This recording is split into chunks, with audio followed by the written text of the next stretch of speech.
दोस्तों, पूरी दुनिया में 264 मिलियन से भी ज़्यादा लोग डिप्रेशन से गुजरते हैं। इस आंकड़े में सभी एज ग्रुप्स के लोग शामिल हैं। दुनिया भर में डिप्रेशन एक आम बीमारी है जिससे 26.4 करोड़ लोग अफेक्टेड हैं। डिप्रेशन यूजुअल मूड फ्लक्चुएशन और एवरीडे लाइफ में आने वाले चैलेंजेस से होने वाले इमोशंस से अलग है, खासकर जब लॉन्ग लास्टिंग और मॉडरेट या सेवियर इंटेंसिटी के साथ। डिप्रेशन एक खतरनाक और सीरियस हेल्थ कंडीशन बन सकता है। डिप्रेशन एक अफेक्टेड व्यक्ति को बहुत नुकसान पहुंचा सकता है और काम पर, स्कूल में या परिवार में पुअर फंक्शनिंग करवा सकता है। यानी कि जैसे बिना मूड होने के कोई काम ज़बरदस्ती करना पड़े। डिप्रेशन की सबसे खराब स्थिति होने पर यह आत्महत्या का कारण भी बन सकता है। हर साल आत्महत्या के कारण करीब 8 लाख से भी ज़्यादा लोग मारे जाते हैं। सुसाइड 15 से लेकर 29 साल के एज ग्रुप में मौत का दूसरा प्रमुख कारण है। अल्दो इस मेंटल डिसऑर्डर के लिए इफ़ेक्टिव ट्रीटमेंट्स मौजूद है, करीब 76 से 85% लोग लो एंड मिडिल इनकम कंट्रीज़ में इस मेंटल डिसऑर्डर के लिए कोई ट्रीटमेंट नहीं ले पाते। इफ़ेक्टिव केयर के बाधाओं में संसाधनों की कमी, प्रशिक्षित स्वास्थ्य देखभाल प्रोवाइडर्स की कमी और मेंटल डिसऑर्डर्स से जुड़ी सामाजिक कलंक शामिल है। इफ़ेक्टिव केयर के लिए एक और बाधा इनएक्यूरेट असेसमेंट है। सभी इनकम लेवल्स वाली कंट्रीज़ में जो लोग डिप्रेस होते हैं उनका अक्सर सही ढंग से डायग्नोस नहीं किया जाता, और जिन लोगों में डिसऑर्डर नहीं होता वे अक्सर मिसडायग्नोस और एंटी डिप्रेशंस प्रेस्क्राइब किए जाते हैं। ग्लोबल लेवल पर डिप्रेशन और अन्य मेंटल हेल्थ कंडीशन का बोझ बढ़ रहा है।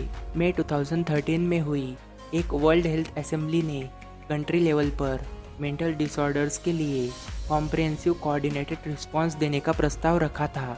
अब बात आती है डिप्रेशन के टाइप्स और सिम्टम्स की। तो सिम्टम्स की संख्या और गंभीरता के आधार पर डिप्रेशन को माइल्ड, मॉडरेट और सीवियर के रूप में कैटेगराइज किया गया है। रिकरेंट डिप्रेसिव डिसऑर्डर, इस डिसऑर्डर में किसी व्यक्ति को बार बार डिप्रेशन का सामना करना पड़ता है।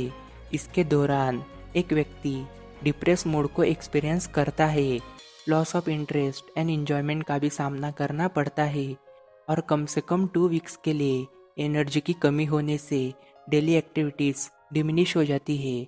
डिप्रेशन से पीड़ित कई लोग चिंता यानी एंजाइटी के लक्षणों से भी परेशान होते हैं, नींद और भूख की कमी से परेशान होते हैं, फीलिंग्स ऑफ गिल्ट या low self worth, poor concentration, और यहाँ तक कि ऐसे लक्षण भी हो सकते हैं जिन्हें मेडिकल डायग्नोसिस द्वारा समझाया नहीं जा सकता। लक्षणों की संख्या और गंभीरता के आधार पर डिप्रेसिव एपिसोड को माइल्ड, मॉडरेट या सेवियर के रूप में कैटेगराइज किया जा सकता है। अ माइल्ड डिप्रेसिव एपिसोड के साथ एक व्यक्ति को ऑर्डिनरी वर्क और सोशल एक्टिविटीज़ को कंटिन्यू रखने में कुछ कठिनाइयाँ होती है।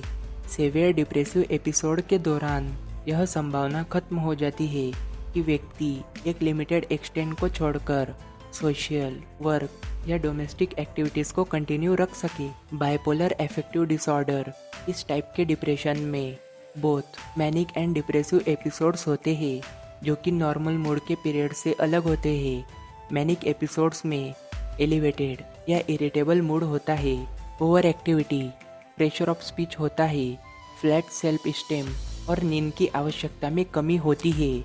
अब हम बात करते हैं इसके कंट्रीब्यूटिंग फैक्टर और प्रिवेंशन की।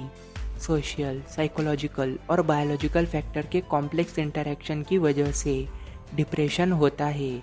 जो लोग प्रतिकूल जीवन की घटनाओं जैसे बेरोजगारी, शोक, मनोवैज्ञानिक आघात से गुजरते हैं उनमें डिप्रेशन डेवलप होने की अधिक संभावना होती है।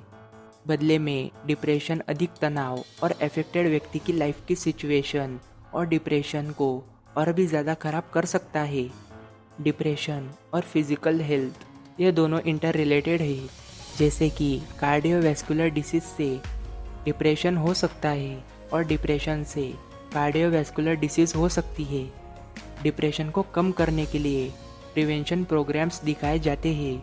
बच्चों और किशोरों में पॉजिटिव थिंकिंग के पैटर्न को बढ़ाने के लिए स्कूल बेस्ड प्रोग्राम्स शामिल है। पेरेंट्स बच्चों में डिप्रेसिव सिम्टम्स को कम कर सकते हैं और इससे जल्दी आउटकम करवा सकते हैं। बुजुर्गों के लिए एक्सरसाइज प्रोग्राम्स डिप्रेशन के प्रिवेंशन के लिए काफ़ी इफ़ेक्टिव है।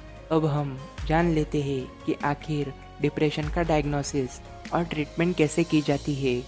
मॉडरेट और सीवियर डिप्रेशन के लिए इफ़ेक्टिव ट्रीटमेंट्स मौजूद है। Health care providers psychological treatments provide करते हैं, जैसे behavioural activation, cognitive behavioural therapy और इंटरपर्सनल साइकोथेरेपी, या फिर एंटी डिप्रेशन मेडिकेशन जैसे कि सिलेक्टिव सेरोटोनिन रीअपटेक इनिबिटर्स और tricyclic anti depressions. Health care providers को एंटी डिप्रेशन दवा से जुड़े पॉसिबल एडवर्स इफ़ेक्ट्स को ध्यान में रखना होता है। साइकोसोशल ट्रीटमेंट्स माइल्ड डिप्रेशन के लिए काफ़ी इफ़ेक्टिव है।